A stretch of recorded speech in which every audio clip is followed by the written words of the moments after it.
ये कॉन्स्टिट्यूशन के परे थे तो आपने क्यों सपोर्ट किया था? क्यों कंसेंसस के साथ आपने ये बिल पास करने दिया था? आप इस एक्ट को लेके आके कम्युनल पोलराइजेशन करने का काम कर रहे हैं। आप पूरे देश को, पूरी दुनिया को पता है वो कौन पोलराइज करता है, कौन धर्म की राजनीति करता है, कौन किसी एक कम्युनिटी को विलन बना के उसके खिलाफ में एक नैरेटिव बिल्डअप करने का काम करता है।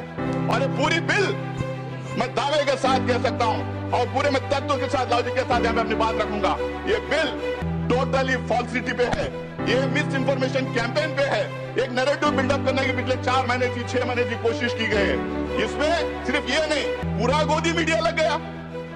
मेरा भाषण समाप्त होने दीजिए, मैं ठीक से इन्हें एक्सपोज करने वाला हूं। माननीय सदस्य सैयद नासिर हुसैन जब इस बारी राज्यसभा में चुने गए, कर्नाटक की विधानसभा में पाकिस्तान जिंदाबाद के नारे लगाए गए थे। कुरान पढ़ते हैं मौलाना है, कुरान पढ़ते हैं मौलाना है। अरे कुरान मैं पढ़ता हूँ, तुम तो मुसलमान हो। मार हो जाएगी मार। ये हिंदू की बलमनसाहत है जो कुरान पढ़ के तुम्हें बताता नहीं है। कदम पर खड़ा यहाँ पातक है, हर तरफ लगाए घात बड़ा घातक है, घातक है। देवता सदस्य दिखता है पर कमरे में वह गलत हुक्म दिखता है। जिस पापी को गुरु नहीं गोत्र प्यारा है, समझो उसने ही हमें आज मारा है। जो सत्य जानकर भी न सत्य कहता है या किसी लोग के विवश चुप रहता है, उस कुटिल राजतंत्री करदय को ठीक है। वह मूक सत्य हंता कम नहीं बधिक है। चोरों के जो हीतु ठगों के बल है, जिनके प्रताप से पलते पाप सकल है। जो छल कपट सबको प्रश्रय देता है या चाटुकार जन की सेवा लेता है, यह पाप उन्हीं का हमको। Sir please conclude sir. Bharat अपने ही घर में आ गया। डॉक्टर सैयद नासिर हुसैन और मेरी पार्टी और आप मिलके मुझे जेपीसी का सदस्य भी बनाया था। कल लोकसभा में जितनी भी बहस हो रही थी मैं बड़े गौर से सुन रहा था। हमारे ऑनरेबल मिनिस्टर किरण रिजिजू जी ने काफी बातें वहां पे रखी, आज भी यहां पे रखी। कल हमारे देश के गृह मंत्री भी वहां पे काफी बात रखी। उन्होंने कहा कि ये बिल 2025 का नहीं आता अगर 1995 का एक्ट और 2013 के अमेंडमेंट्स नहीं आते।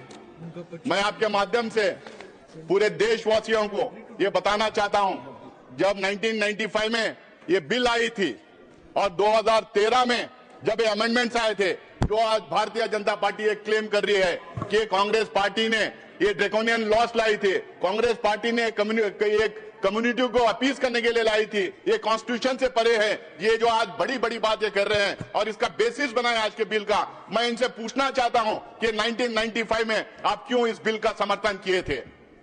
1995 में अडवाणी साहब यहां पे थे, मुरली मनोहर जोशी जी थे, सुषमा स्वराज जी थे, अरुण जेटली जी थे, राजनाथ सिंह जी थे, सारे के सारे कंसेंसस के साथ 1995 का वक्फ बिल पास किया था।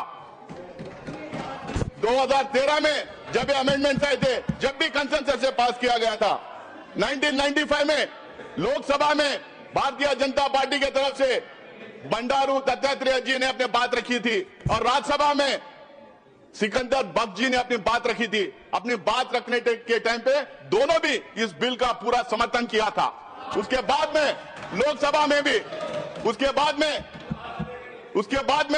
इनके 2009 के मैनिफेस्टो में भारतीय जनता पार्टी ये कहती है कि हम रहमान खान कमेटी रिपोर्ट को एग्जामिन करके हम उसको इंप्लीमेंट करने का काम करेंगे।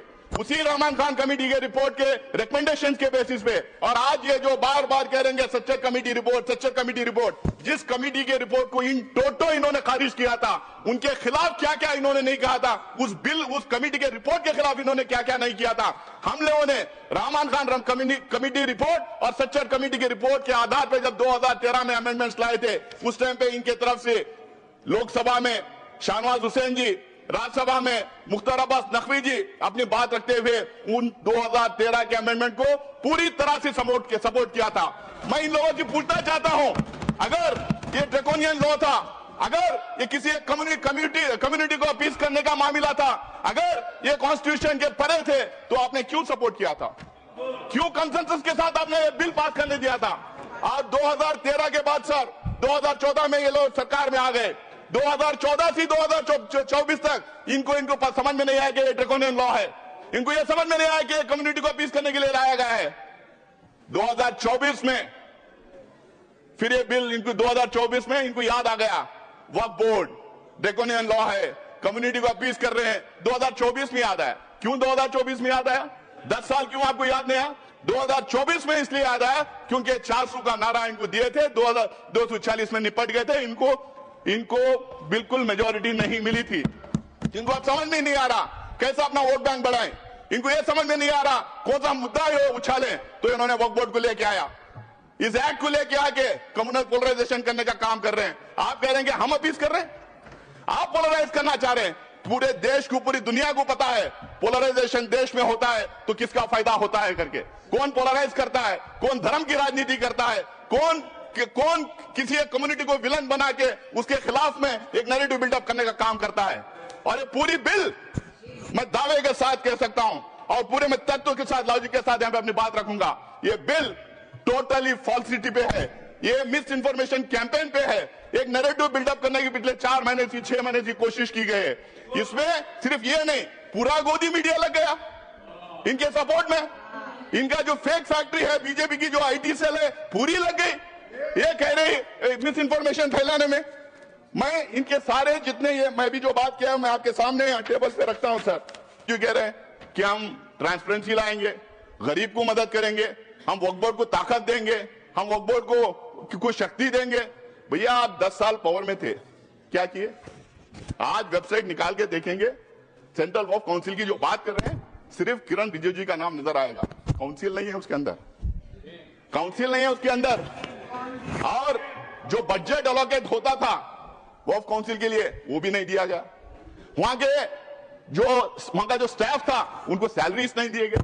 भारतीय जनता पार्टी के जो रूल्ड स्टेट्स है, कई जगह 10 साल, कई जगह 15 साल, कई जगह 20 साल से है, वहां पे स्टेट वक्फ बोर्ड कॉन्स्टिट्यूट नहीं किए गए। आप अपने शासित राज्यों में वक्फ बोर्ड का नाम नहीं लेते, वहां के वक्फ बोर्ड कॉन्स्टिट्यूट नहीं करते। आज आप कह रहे हैं गरीब मुसलमान को मदद करेंगे, आप कह रहे हैं इसमें ट्रांसपेरेंसी लाएंगे। कितना आप जो असत्यवादी देश के सामने रखेंगे और पार्लियामेंट में रखेंगे। आप हमेशा मिसलीड करने का काम किए हैं। हर एक चीज जो ये बोल रहे हैं इसमें ये सत्य से दूर है और देश को गुमराह करने के लिए, मिसलीड करने के लिए ये बातें यहां पे कर रहे हैं। किरण रिजिजू जेपीसी की बात की, कल जगदम्बिका पाल साहब जेपीसी की बात की, बहुत सारे भारतीय जनता पार्टी के नेताओं ने जेपीसी की बात की। जेपीसी गठित हुई, आप लोगों ने मुझे भी सदस्य बनाया था, मौका दिया था वहां पे काम करने का। पहले जब शुरू हुआ, स्टेक होल्डर्स आने लगे, एक्सपर्ट्स आने लगे, एकेडमिशियंस आने लगे, तो उसमें 97-98% लोग आके बिल के खिलाफ बात रखे। उन्होंने तर्क दिया, उन्होंने रीजंस दिया। जब इनको पता चल गया कि बिल के फेवर में कोई आ नहीं रहा है, पूरा बिल के खिलाफ लोग आके डिपोज कर रहे हैं, आप इनको पूछिए कि 1 लाख जो है आंकड़ा दे रहे हैं, कितने लोग उसमें बिल के फेवर में, कितने बिल के खिलाफ है। आज वो सदन के पटल पर रख दें तो देश को पता चल जाएगा कितने लोग उस बिल का अपोज किया था। जब इनको पता चला तो मुझे लगता है कि पहली बार किसी जेपीसी में नॉन स्टेक होल्डर्स को बुलाया गया। नॉन स्टेक होल्डर जिसको वक्फ से कुछ लेना देना नहीं है, ना वो दान दे सकता है, ना उसका मेंबर बन सकता है, जिसको वक्फ के बारे में पता नहीं है, कोई नॉलेज नहीं है, और कुछ ऐसे थे एक्सट्रीमली कम्युनल स्टेटमेंट्स आके वहां पे दे रहे थे। तो ये माहौल क्रिएट करने के लिए, बिल के फेवर में सपोर्ट ड्रम अप करने के लिए जेपीसी में लोगों को बुलाया गया था। आज ये बार बार ये कह रहे हैं कि जेपीसी के रिकमेंडेशंस लाए हैं, जेपीसी के रिकमेंडेशंस लाइए।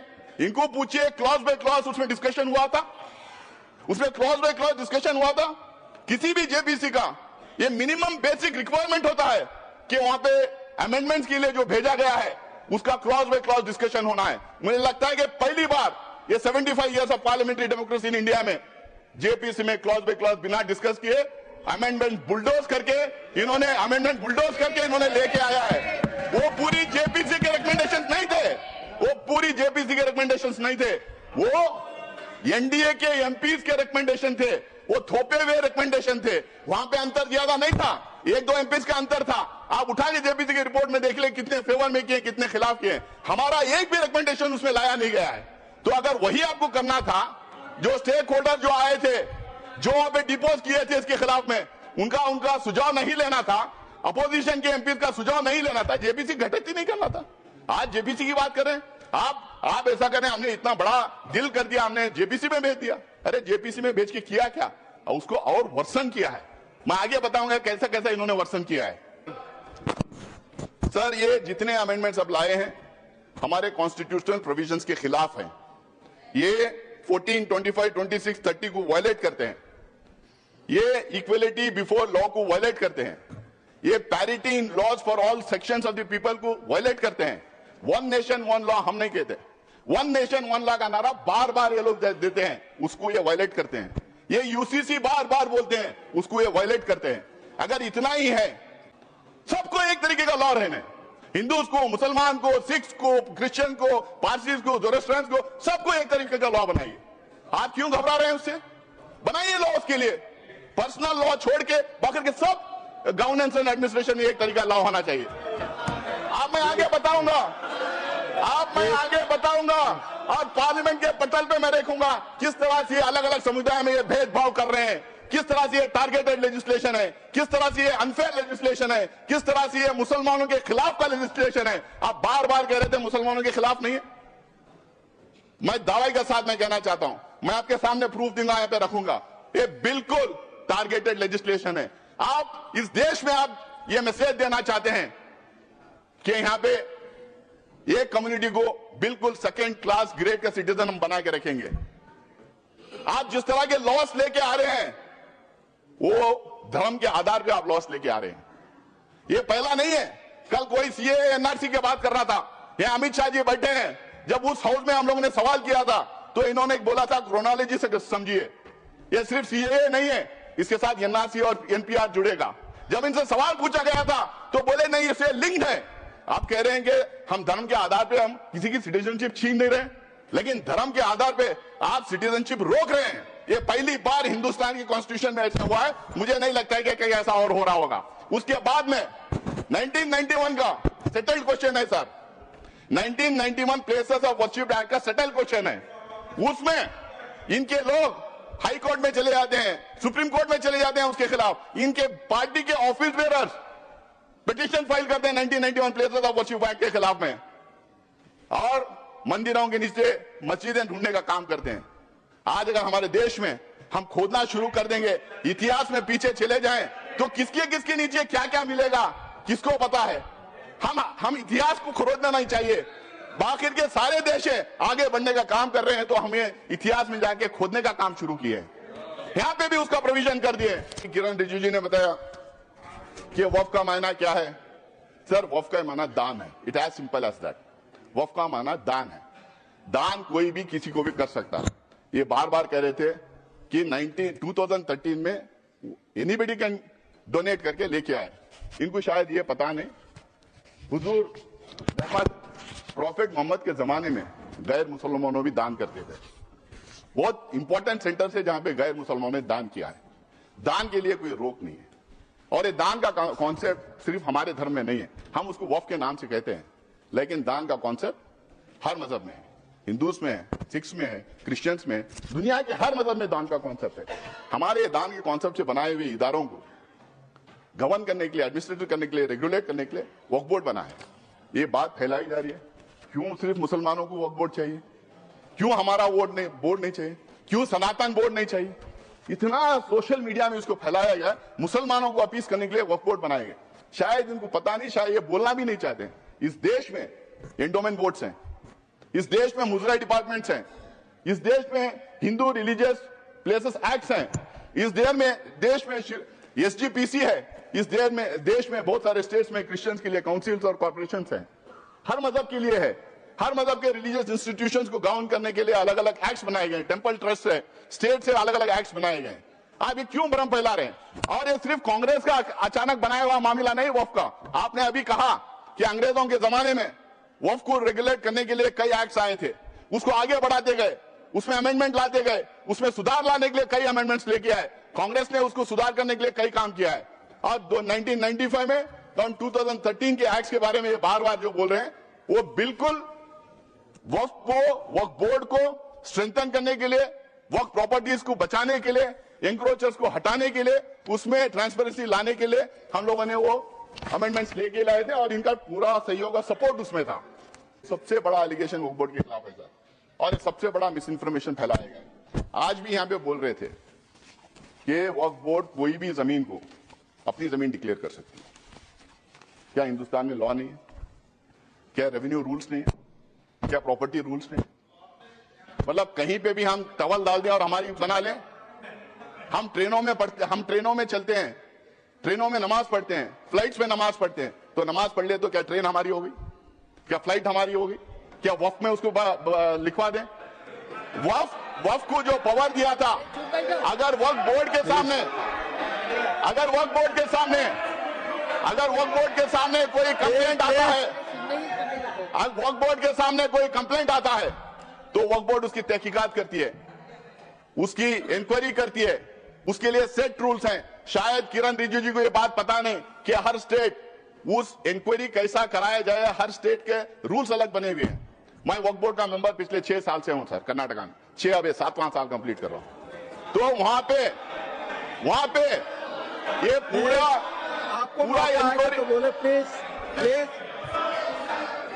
इंक्वायरी होने के बाद में सर्वे कमिश्नर उसको सर्वे करता है, कलेक्टर उसको चेक करता है, फिर उसके बाद में स्टेट गवर्नमेंट को जाता है, स्टेट गवर्नमेंट उसको वेरीफाई करती है, उसके बाद में वक्फ गेजेट उसके बाद में सरकार उसको गेजेट करती है। उसके बावजूद भी अगर कोई संतुष्ट नहीं है तो ट्राइब्यूनल में जा सकता है।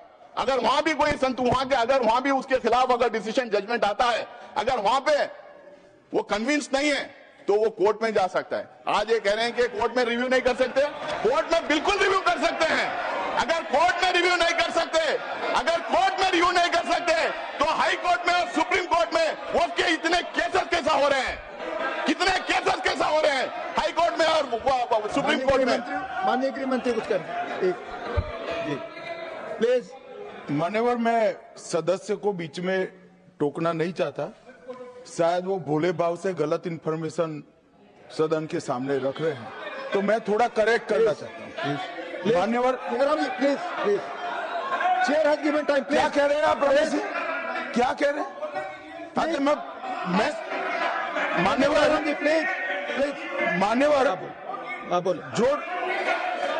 जो डिस्प्यूट है वो इतना ही है कि अगर ट्रिब्यूनल के फैसले से कोई असंतुष्ट है तो ये भूमि का मामला है, इस पर सिविल सूट होना चाहिए।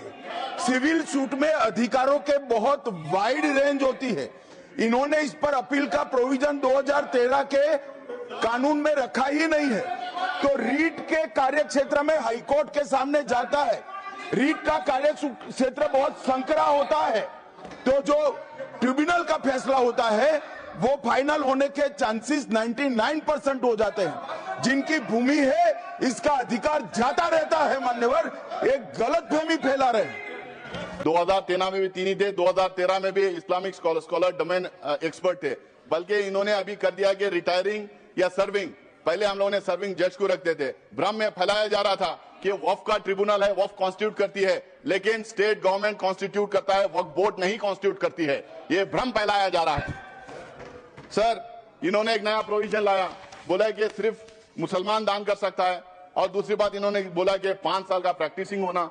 अब ये तो था पहले जेपीसी को जाके आने के बाद, अब ये कह रहे हैं कि उसको डेमोन्स्ट्रेट करना चाहिए। पहले तो प्रधानमंत्री कहते थे कि हम कपड़ों से पहचान लेते हैं, आप कैसा पहचानेंगे, हम कैसा डेमोन्स्ट्रेट करेंगे? उनसे कपड़े पहनना पड़ेगा। मैं टोपी पहन के जाऊं या दाढ़ी लगा के जाऊं, या कोई मेरे घर में सीसीटीवी कैमरा लगा के देखेगा मैं नमाज पढ़ रहा हूं या नहीं पढ़ रहा हूं? मस्जिदों में सीसीटीवी कैमरा लगाएगा, या और कोई तरीका होगा कि 5 साल प्रैक्टिसिंग मुस्लिम है या नहीं पता करने के लिए? या नहीं कोई रिजू जी से मैं पूछना चाह रहा हूं, क्या एक दूसरा डिपार्टमेंट खोलेंगे कि ये आइडेंटिफाई करने के लिए प्रैक्टिसिंग मुस्लिम है या नहीं? और वो जो सर्टिफिकेट देंगे उसमें भी मोदी जी का ठप्पा रहेगा कि ये मुसलमान है या नहीं करके बोल के। हाँ, मोदी जी की फोटो भी लगा देंगे उस सर्टिफिकेट पे। सर, वक्फ बाय यूजर की बात, तो सबसे बड़ा मार जो इस बिल में ला रहे हैं वक्फ बाय यूजर, क्यों ये ला रहे हैं सबको पता है।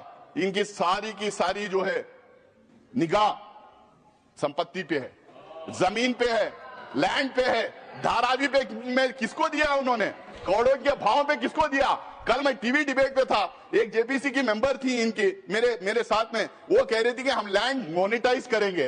तो समझ में आ गया, मोनिटाइज करके किसको देंगे? तो वक्फ बाय यूजर का मतलब क्या है सर? इस देश में, हमारा देश प्राचीन देश है, इस देश में अलग अलग टाइम अलग अलग धर्म के स्थल बने हुए।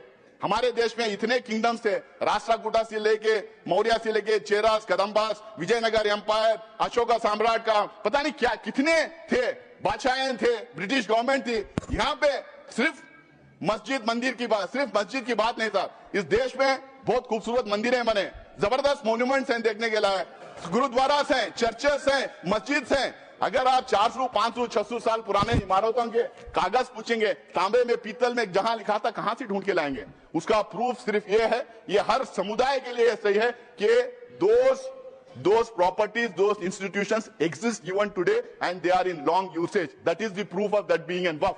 There is waqf by user, there is temple by user, there is gurudwara by user, there is church by user, there is mata by user, there is so many religious institutions by user. किसका proof मांगेंगे? जब हमने बोला तो ये बोले कि हम प्रोस्पेक्टिवली आप ये करेंगे, रेट्रोस्पेक्टिवली नहीं देखेंगे।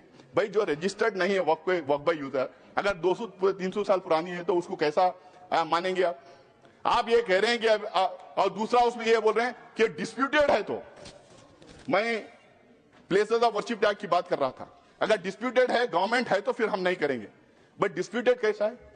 डिस्प्यूटेड तो एक ही थी, वो बोले थे अयोध्या का मसला छोड़िए, बाकी के पूरे इसमें आ जाएंगे। आप कैसा डिस्प्यूटेड, पुराने इदारों के डिस्प्यूट कैसा हो जाएगा? ये खोज रहे हैं बार बार देश में दंगे फसाद करवाने का। ये डिस्प्यूट करना, दंगे फसाद करवाना, अपना वोट बैंक क्रिएट करने की राजनीति कर रहे हैं वक्फ बाय यूजर को निकाल के। और दूसरा, अब ये कह रहे हैं कि हम उसको ले लेंगे। अब ये कह रहे हैं कि वक्फ बाय यूजर ऐसा ही रहेगा जो रजिस्टर्ड है, और दूसरी तरफ कह रहे हैं कि पोर्टल हम नया ला रहे हैं और उस पोर्टल में हर एक वक्फ को फिर दोबारा रजिस्टर करना पड़ेगा। भाई वक्फ बाय यूजर वो रजिस्टर्ड हो गया तो सीधा उठा के डाल लीजिए उसमें, आप फिर दोबारा उनको क्यों रजिस्ट्रेशन करें? आप चाह रहे हैं कि फिर वो दोबारा पेपर उससे मांगे, आप पेपर ना दें, फिर आपके लोग जाके दंगा फसाद करें और आपका वोट बैंक बढ़ता रहे। ये आपका वो है सर। तीसरा, ढांचे की बात कर रहा हूं मैं। ये बहुत जोर जोर से रिजू जी बोल रहे थे कि ये सेक्युलर कैरेक्टर है वक्फ बोर्ड का सेक्युलर कैरेक्टर है। वक्फ बोर्ड सिर्फ एडमिनिस्ट्रेशन और गवर्नेंस नहीं देखती है, वक्फ बोर्ड रिलीजियस अफेयर्स में भी दखलंदाज करती है, रिलीजियस अफेयर्स भी देखती है। अगर आपको इतना ही है, अगर आप कह रहे हैं, अगर मैं आपकी बात भी मान लो, तो मैं आपसे पूछना चाहता हूं, क्या हिंदू रिलीजियस एक्ट के थे जो इंस्टीट्यूशंस बने, एंडोमेंट एक्ट, मुद्रा department, places of Hindu religious places act, SGPC और अलग अलग समुदाय के जो इदारे जो बने हैं, क्या उसमें एक मुसलमान, एक सिख, एक बुद्धिस्ट, एक जैन को आप रखेंगे? क्या मुझे रखेंगे आप उसमें? आप मुझे रखेंगे आप उसमें? ये बिल्कुल मेरे राइट के खिलाफ है। जो कॉन्स्टिट्यूशन मुझे जो राइट देता है उसके खिलाफ है, और इसको लेके काफी जजमेंट भी है।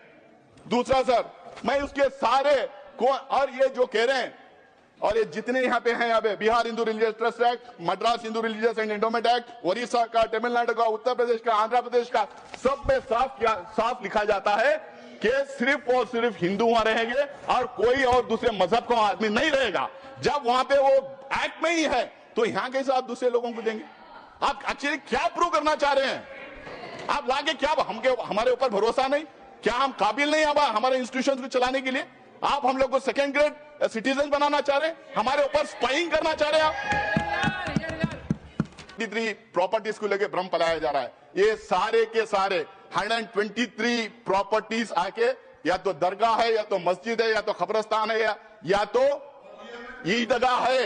ये झूठ है। ऑथेंटिकेट करो, ऑथेंटिकेट करो, उसकी लिस्ट में आपको देना चाह रहे हो। ऑल 120 और इसको जयराम जी सर, ये 123 एकर्स, 123 प्रॉपर्टीज जो बिल्कुल रिलीजियस प्रॉपर्टीज है। ये लुटियंस दिल्ली जब बना रहे थे, न्यू दिल्ली जब बना रहे थे 1910 में, अंग्रेज गवर्नमेंट ने पूरा का पूरा ये एरिया अक्वायर किया था। जब मुसलमान जाके उनके मिले, वो बोले कि ये 123 प्रॉपर्टीज वक्फ के पास ही रहेंगे, पोजीशन उनके पास ही रहेगा, बट गवर्नमेंट का नाम रहेगा जब तक ये सिटी नहीं बन जाती। बनने के बाद उन्होंने दोबारा वापस उसको वक्फ को दिया था। आज भी, जब से लेके आज भी 123 प्रॉपर्टीज ये पोजीशन वक्फ में ही है, बिल्कुल वक्फ में ही है। और जब 2013 में गवर्नमेंट 2013 में जब इसको डी नोटिफाई करने की बात आई, सरकार ने हाईकोर्ट ने सरकार को बोला था कि आप जल्द से जल्द इसका रिजॉल्व करो। तो जल्द से जल्द रिजॉल्व करने के चक्कर में उस टाइम पे डिनोटिफाई किए। आज इन्होंने 1 मैन कमीशन बनाया था, उसका रिपोर्ट सबके सामने क्यों ना रख देते, उसको पारी कर दिया। 2 मैन कमीशन बनाया था, उसका रिपोर्ट रख दीजिए लोगों के सामने, आपको पता चल जाएगा वक्फ प्रॉपर्टीज है या ना है। ये झूठ बोलना, लोगों को गुमराह करना, मिसगाइड करना बंद करें। दूसरा sir, okay sir, okay sir, दूसरा सर, मेरे हमारे पार्टी का टाइम ले रहे हैं सर। उन्होंने बोल दिया, ये लोग ने बोल दिया केरला की बात ये करते हैं, केरला की बात ये करते हैं। मैं इनको ऑथेंटिकेट करने के लिए कहता हूं, वक्फ बोर्ड कभी ये नहीं क्लेम किया उनकी प्रॉपर्टी है। कोर्ट ने 2 टाइम ये डिक्लेयर किया वक्फ प्रॉपर्टी है। तीसरी बार जुडिशियल कमीशन ने कहा वक्फ प्रॉपर्टी है। लेकिन मैं आज भी यहां पे कहता हूं, कांग्रेस पार्टी की तरफ से मैं कहना चाहता हूं, जितने गरीब लोग वहां रह रहे हैं, जो फिशरमैन है, पूरे इंडिया की तरफ से मैं कहना चाहता हूं, जो फिशरमैन है, जो गरीब है, जिन्होंने जमीन खरीदी थी, कुछ लोग ऐसे ही रह रहे हैं, उनका इंटरेस्ट प्रोटेक्ट किया जाएगा, उनको वो जमीन दिलाई जाएगी। लेकिन वक्फ बोर्ड को बात करना बंद करें। धन्यवाद सर। डॉक्टर राधा मोहन दास अग्रवाल। बहुत ध्यान से मैं नासिर साहब को सुन रहा था। वो किसी शायर ने कहा है, तू इधर उधर की न बात कर, तू बता कि कारवां कहाँ लुटा। मैं बताऊंगा इन्हें कारवां कहाँ लुटा है। मेरा भाषण समाप्त होने दीजिए, मैं ठीक से इन्हें एक्सपोज करने वाला हूं। प्लीज माननीय सभापति महोदय, अच्छा डिस्कशन आप चलने दें। मैं इनकी बातों को सुन रहा था और मैं इस सदन के संज्ञान में लाना चाहूंगा। माननीय सदस्य सैयद नासिर हुसैन जब इस बारी राज्यसभा में चुने गए, जब ये इनके जीत की घोषणा हुई, मैं उस समय कर्नाटक के बेंगलोर में था। कर्नाटक की विधानसभा में पाकिस्तान जिंदाबाद के नारे लगाए गए थे। भारतीय जनता पार्टी के कार्यकर्ताओं ने विरोध किया, उनको पकड़ करके जेल में भेज दिया गया। भारतीय जनता पार्टी के कार्यकर्ता जो इस पाकिस्तान जिंदाबाद के नारे का विरोध कर रहे थे, उन्हें जेल में भेज दिया गया और इन्हें किया गया। ये लोग बैठाइए, इन्हें बैठाइए, ये बोल नहीं सकते। बैठ जाओ, बैठो, आपस में बात है। प्लीज आप बैठो, प्लीज आपस में बात नहीं। आपस में अध्यक्ष महोदय, आप चेयर को संबोधित करें। नहीं, चेयर को संबोधित करें। सभापति महोदय, प्लीज आप चेयर को संबोधित करें। सभापति महोदय, आज देश के लिए गौरव का दिन है। देश के आम मुसलमान के लिए, देश के गरीब मुसलमान के लिए, देश के पसमंद, आज का दिन गरीब मुसलमानों के लिए, पसमानदा मुसलमानों के लिए, तलाकशुदा महिला बहनों के लिए, विधवा महिला बहनों के लिए, अनाथ बच्चों के लिए आज ऐतिहासिक दिन है। एक क्रांतिकारी परिवर्तन आने जा रहा है। पूरी की पूरी इस गरीब समाज, मुस्लिम समाज की आर्थिक और सामाजिक व्यवस्था में यह वक्फ अधिनियम क्रांतिकारी परिवर्तन लाने जा रहा है। मैं आभारी हूं माननीय मोदी जी का, जिन्होंने इस महान विधेयक को इस सदन में लाने का काम किया। अध्यक्ष सभापति महोदय, हम हिंदू हैं, हम लगातार अपने समाज में परिवर्तन की बात करते हैं। हमने लगातार अपनी समाज की बुराइयों के विरुद्ध संघर्ष किया है। इतिहास बड़ा गवाह है। हमारे यहाँ सती प्रथा होती थी, हमने सती प्रथा निषेध अधिनियम लाया। हमारे यहाँ बाल विवाह होता था, हमने बाल विवाह निषेध अधिनियम लाए। हमारे यहाँ विधवा विवाह नहीं होते थे, हमने विधवा विवाह अधिनियम लाया। आश्चर्य की बात होती है जब इस समाज की चर्चा होती है, आश्चर्य की बात होती है इन 75 सालों के अंदर एक बार भी मुस्लिम समाज के संशोधन को लेकर, सुधार को लेकर के, एक गरीब मुसलमान की जीवन की बेहतरी को लेकर के एक बार भी किसी प्रकार के सुधार आंदोलन को इस सदन में लाने का काम नहीं किया। आज यह पहली बार है और हमें गर्व है अपने प्रधानमंत्री पर, नरेंद्र मोदी पर, जिन्होंने इस मुस्लिम समाज के सुधार के इस ऐतिहासिक विधेयक को लाने का काम किया। 2014 में माननीय प्रधानमंत्री बने थे, उनके दृष्टि में कभी हिंदू और मुसलमान नहीं होता था, उनका सिर्फ एक नजरिया होता था, गरीब और अमीर। आप गौर कीजिएगा, यह सदन गौर करेगा। हम जनधन योजना लेकर के आए, 42% लाभार्थी मुस्लिम थे। हम प्रधानमंत्री आवास योजना लेकर के आए, 31% लाभार्थी मुस्लिम थे। हम उज्ज्वला योजना लेकर के आए, 37% लाभार्थी मुस्लिम थे। हम मुद्रा योजना लेकर के आए, 36% लाभार्थी मुस्लिम थे। हम स्किल इंडिया लेकर के आए, 22.7% लाभार्थी मुस्लिम थे। हमने प्रधानमंत्री एम्प्लॉयमेंट गारंटी प्रोग्राम चलाया। अध्यक्ष महोदय, 70% अधिक मुसलमानों ने उस योजना का इस देश में लाभ लिया। मेरे पार्टी की बैठक है, मुझे बताना नहीं चाहिए, लेकिन मैं कहूंगा माननीय प्रधानमंत्री इसी बाल योगी सभागार में हम सारे सांसदों की बैठक ले रहे थे। उन्होंने क्या कहा हमसे? उन्होंने कहा लोग कहते हैं कि मुसलमान भाजपा को वोट नहीं देते, आपको याद होगा मित्रों। उन्होंने कहा नहीं, ये गलत है, देते हैं। और अगर मान लिया जाए कि नहीं देते हैं तो इसका मतलब क्या है? क्या वो देश के नागरिक नहीं है? क्या उनके काम नहीं होने चाहिए? क्या उनका विकास का काम नहीं होना चाहिए? हम सारे सांसदों को उन्होंने मीटिंग में कहा अपने काम को करते समय कभी हिंदू और मुसलमान न करना, विकास की धारा सारे समाज पर समान रूप से पहुंचाने की बात कही। उन्होंने दूसरी बात कही, मैं पूरे देश को 2047 में विकसित भारत का सपना दिखाता हूं। क्या 20% मुसलमान अगर देश का पिछड़ा रह जाएगा तो क्या भारत का विकास का सपना पूरा होगा? नहीं। हमें भारत के विकास का मतलब है 20% मुसलमान के विकास की भी योजना बनानी है। यह कल्पना माननीय प्रधानमंत्री ले सकते हैं। आजादी के 75 सालों के अंदर इस कल्पना को लेकर इस देश में कोई नहीं आया था।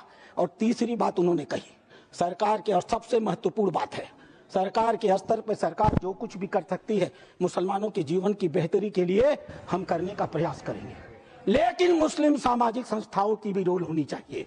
ये मुस्लिम पर्सनल लॉ बोर्ड की भी भूमिका होनी चाहिए, या जमायत उलेमा की भी भूमिका होनी चाहिए, या वक्फ कमेटियों की संपत्तियां जो पड़ी हुई हैं उनकी भी मुसलमानों की जिंदगी को बेहतर करने में भूमिका होनी चाहिए। यह बात आज की नहीं थी, ये लोकसभा चुनाव के 6 महीने पहले की बात है अध्यक्ष महोदय।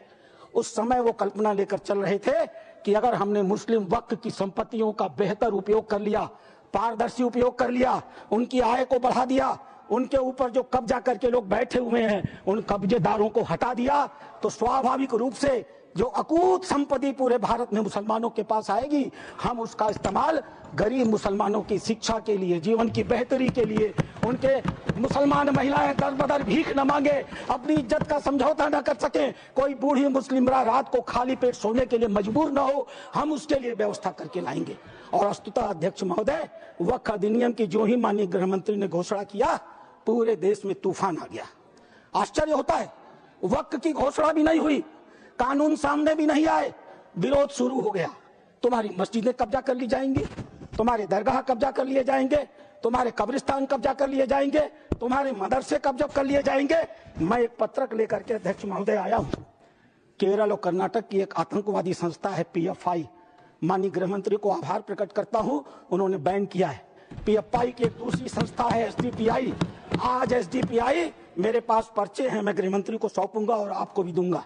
आज SDPI पूरे देश में, मेरे पास राजस्थान के पर्चे आए हैं जहां SDPI सबसे कमजोर है, पूरे देश में पर्चे बांटे जा रहे हैं और बताया जा रहा है कि ये वक्फ कानून अगर आ गया तो मस्जिदों पर भाजपा सरकार कब्जा कर लेगी।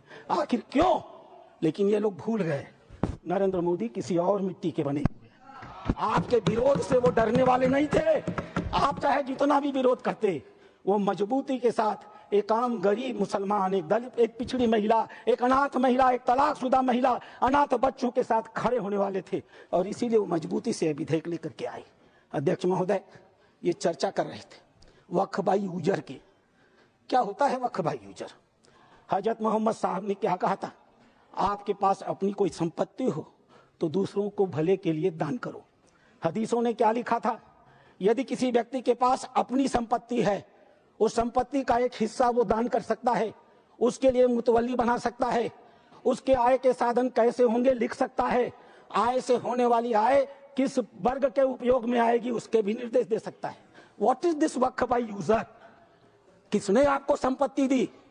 किसने आपको संपत्ति दान की? किसके मन में मनसा थी कि अल्लाह को दे दिया जाए? एक भी आदमी ने वक्फ बाय यूजर की संपत्ति वक्फ के अधिनियम के तहत नहीं दी। जैसे फिल्मों में गुंडे हुआ करते थे, जिस औरत पर हाथ रख दी वो औरत उनकी हो गई, इसी प्रकार से इन वक्फ बोर्डों ने भू माफियाओं की तरह काम किया। जिस जमीन पर हाथ रख दिया इन्होंने, वो जमीन उनकी हो गई। आज इस मानसिकता से ये काम करते हैं। जमीनों पर मैं कानून लेकर के आया हूं। अध्यक्ष महोदय, इसी सदन में माननीय सदस्य झूठ बोल रहे थे, असत्य बोल रहे थे। 1995 का यह एक्ट है, धारा 40, द बोर्ड में सेल्फ कलेक्ट इंफॉर्मेशन। बोर्ड स्वतः इस बात की सूचना इकट्ठी कर सकता है। यदि उसे इसका कोई कारण महसूस होता है कि यह वक्फ की प्रॉपर्टी है, आगे क्या करेगा? And if any question arises whether a particular property is a waqf property or not, whether a waqf is a Sunni or Saqf board, after making such inquiry as is deemed fit, decides the question. संपत्ति पर हाथ रख दो, किसी भी संपत्ति को वक्फ board की संपत्ति कह दो और वक्फ बोर्ड खुद ही तय कर लेगा कि वो संपत्ति वक्फ की है कि नहीं है, और जिस बेचारे की संपत्ति ले ली जाएगी उसको पता ही नहीं चलेगा। और अगला वाक्य क्या है? The decision of the board on the question under section 1 shall, unless revoked by tribunal, shall be final. Tribunal ने अगर उस निर्णय को बदला नहीं तो वह डिसीजन फाइनल होगा। और उसी एक्ट का दूसरा हिस्सा है, अध्यक्ष महोदय, no appeal shall lie against any decision or order whether interim or otherwise given or made by tribunal. Tribunal के द्वारा कोई भी आदेश जो दिया गया होगा उसके खिलाफ किसी प्रकार की अपील नहीं होगी। एक अपार्टमेंट में कोई परिवार चला जाए, किराए पर मकान ले ले, और ऐसी घटना हुई है अपार्टमेंट में, किराए पर मकान ले ले, अपने 4 मित्रों को बुला ले और नमाज पढ़ ले। 5वें दिन वो कह देगा हमने इस स्थान पर नमाज पढ़ी है, यह वक्फ बाय यूजर है, अब इसे वक्फ घोषित कर दो, और घोषित हो गई। अध्यक्ष महोदय, आपके पास एक बड़ी जमीन है, खाली पड़ी है, बगल में कुछ मुस्लिम परिवार रहते हैं, उन्हें नमाज पढ़ने के लिए कहीं जाना होता है, वो उस जमीन पर नमाज पढ़ ले, आप हिंदू हैं, आप मना नहीं करते। 5 दिन 7 दिन नमाज पढ़ने के बाद वो लिख के दे देंगे कि हम लोग इस जमीन पर नमाज पढ़ते थे, अब यह वक्फ बाय यूजर हो गई, अब इस जमीन पर किसी का कोई अधिकार नहीं रहेगा। माननीय संसदीय कार्य मंत्री उल्लेख कर रहे थे उस घटना का, तमिलनाडु की घटना का उल्लेख कर रहे थे। क्या हुआ तमिलनाडु में? एक रामचंद्रन नाम का आदमी, अध्यक्ष महोदय, वह व्यक्ति अपनी लड़की की शादी के लिए अपनी जमीन बेचना चाहता था। वह जमीन बेचने के लिए जब रजिस्ट्रार के घर गया, ऑफिस में गया, तो पता चला कि वह जमीन उसके नाम पर ही नहीं है, वह जमीन वक्फ को दे दी गई। जब हल्ला मचा, गांव के लोग रजिस्ट्रार ऑफिस में गए तो पता चला कि उन दोनों गांवों की सारी जमीन वक्फ को दे दी गई। 1500 साल पुराना मंदिर भी वक्फ के हवाले कर दिया गया। यह होता है इन लोगों का वक्फ बाय यूजर, अध्यक्ष महोदय, और आश्चर्य होता है। इन्होंने बैठाया था, अध्यक्ष महोदय, आश्चर्य होता है। मैं भी जेपीसी का मेंबर हूँ, ये भी जेपीसी के मेंबर है, ये गवाह है इस बात के। मैं लगातार जेपीसी में जितने भी विटनेस आते रहे, इनके बड़े बड़े धार्मिक मतावलंबी, मैं उनसे कुरान को कोट करके कहता रहा। मैं कुरान पढ़ता हूँ, कोई बुराई नहीं है किसी धर्म को पढ़ने में। मैंने कुरान को कोट करके कहा कि मौलवी साहब ये तो बताओ कि इस कुरान में या किस हदीस में यह लिखा है कि अगर हमने कोई संपत्ति दान नहीं की तो तुम उसको वक्फ बाय यूजर मालिकाना मान लोगे। किसी के पास एक भी मेरे सवाल का जवाब नहीं था। इन लोगों ने क्या किया मालूम है? वो जो ओवैसी साहब वहां बैठते हैं ना, उन्होंने मेरा नाम रख दिया मौलाना डॉक्टर राधा मोहन अग्रवाल। अब इससे बड़ी मेरी जीत क्या हो सकती है? मैंने इनसे पूछा, इस बात पर बहस होती है कि डीड लिखित गया या नहीं। मैंने इनसे कहा, जब हजरत मोहम्मद साहब ने अपने आयतों में लिखा है, 3 आयतें हैं, 4, आप चाहिएगा तो मैं पेश करूंगा। 4 आयतें हैं जहां हजरत मोहम्मद साहब कहते हैं एक भी पैसा अगर किसी को दो तो उसको लिखो, उसका उदाहरण दो, उसका विटनेस बनाओ, ताकि ताकीद रहे कि कल तुम्हारे देने को कोई चुनौती न दे पाए। एक भी पैसा दो तो लिखित दो। और तुम कहते हो कि तुम्हारे पास ये सारी संपत्तियां हैं जिसका कोई लिखित रिकॉर्ड नहीं है, फिर भी वक्फ है। मेरे एक भी सवाल का जवाब, मैं उस कमेटी की बातों को बोलता नहीं, लेकिन चूंकि इन्होंने कमेटी का उल्लेख कर दिया इसलिए मैं इन्हें एक्सपोज कर रहा हूं। मेरे एक भी प्रश्न का जवाब ये लोग नहीं दे पाए। खाली मुझे कहते थे कुरान पढ़ते हैं मौलाना है, कुरान पढ़ते हैं मौलाना है। अरे कुरान मैं पढ़ता हूं, तुम तो मुसलमान हो, बचपन से पढ़ते हो ना। मैं पढ़ूं और बताऊं कुरान में क्या लिखा है? मार हो जाएगी, मार। ये हिंदू की बलमनसाहत है जो कुरान पढ़ के तुम्हें बताता नहीं है। अध्यक्ष महोदय दूसरी चीज, सरकार इनकी थी, इन्होंने वक्फ को अभय दान दे दिया। और क्या नारा दिया, जो जमीन सरकारी है वो जमीन हमारी है। सरकारी संपत्तियों पर कब्जा करने का ऐतिहासिक इन्होंने कार्य किया है। उत्तर प्रदेश की 74% वक्त की संपत्तियां सरकारी जमीन पर कब्जा करके बनी है। तेलंगाना में 50% की संपत्तियां सरकारी जमीन पर कब्जा करके बनी है। पूरा अभयदान इनको मिला था अध्यक्ष महोदय, और उसका फल क्या हुआ? 2006 में सच्चर कमेटी की रिपोर्ट आई। सच्चर कमेटी ने कहा 4,50,000 संपत्ति है और 6 लाख एकड़ जमीन है। आज 2024 में 8,72,000 संपत्ति है और 37,94,000 एकड़ जमीन है। 2006 से 2023 6 लाख एकड़ से बढ़ करके 37,94,000 एकड़ जमीन इनकी हो गई। इन्हें बताना तो पड़ेगा सभापति महोदय कि आखिर 31 लाख अतिरिक्त जमीन इन्होंने पाई से कहां से है। इन्हें उसका उदाहरण देना पड़ेगा। अध्यक्ष महोदय, जितना ये कांग्रेस के पहले वक्ता रहे हैं, जितना समय ये बोले हैं, मैं भी उतना ही समय बोलने वाला हूं। यह मेरा अधिकार है सभापति महोदय। मैं एक बात कहना चाहूंगा अध्यक्ष महोदय, इन्होंने चर्चा किया कर्नाटक के हैं ये। मेरे पास प्लीज कंक्लूड सर। अध्यक्ष महोदय, मेरे पास ये रिपोर्ट है। यहां बोलने के पहले मैंने इस रिपोर्ट को ऑथेंटिकेट किया है। माननीय उपराष्ट्रपति महोदय के पास इसको लिख करके भेजा है। ये सांसद महोदय कर्नाटक के हैं, पाकिस्तान जिंदा वाले। एक शब्द भी इन्होंने इस रिपोर्ट के बारे में नहीं बोला। ये रिपोर्ट जेपीसी में प्रस्तुत हुई है, और जेपीसी में प्रस्तुत हुई है तो यह ऑफिशियल डॉक्यूमेंट है। यह रिपोर्ट मैं पढ़ूंगा अध्यक्ष महोदय, यह मेरा अधिकार है। मैं आपको बताऊंगा कि कर्नाटक के अंदर किन किन नेताओं ने वक्फ की कितनी कितनी संपत्तियों पर कब्जा कर डाला है। नाम पढ़ता हूं मैं।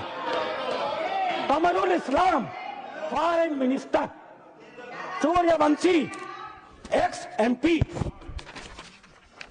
CM Ibrahim ex union minister, Rahman Khan ex union minister, Abdullah Sharif Waqf board official, NA Haris MLA, MA Khalid ex CO, Mumtaz Ahmed Khan chairman, Mohammed Sanaulla IAS, mister Sindhu Sagiri former minister, MF Pasha IPS, Kaneez Fatima MLA, CK Jaffer Sharief foreign minister. और एक नाम अध्यक्ष महोदय, प्लीज कंक्लूड, अदरवाइज एक नाम अध्यक्ष महोदय, we will take it from the party सदन टाइम की मर्यादा में। Sir please conclude, otherwise we have to take it from the party time. मैं कंक्लूड कर रहा हूं। इस सदन की मर्यादा में मैं एक नाम लेने से इनकार करता हूं। वो इस समय सदन में है भी नहीं। नाम क्या है अच्छी तरह से जानते होंगे अध्यक्ष महोदय। मैं अपनी बातें समाप्त करूंगा। रामधारी सिंह दिनकर की एक कविता के साथ। सीमा पर एक सैनिक मर रहा था। मैं कंक्लूड कर रहा हूं। सीमा पर एक सैनिक मर रहा था। मरते हुए सैनिक से एक कवि ने पूछा, हे वीर बंधुदाई है कौन विपद का, हम दोषी किसको कहें तुम्हारे बद का। मरते हुए सैनिक ने कहा, यह गहन प्रश्न कैसे रहस्य समझाएं, 10-20 बधिक हो तो हर कदम कदम पर खड़ा यहाँ पातक है, हर तरफ लगाए घात बड़ा घातक है। देवता सदस्य दिखता है पर कमरे में वह गलत हुक्म लिखता है।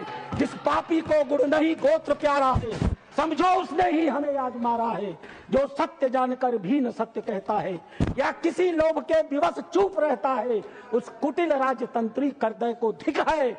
वह मूक सत्यहंता कम नहीं बधिक है।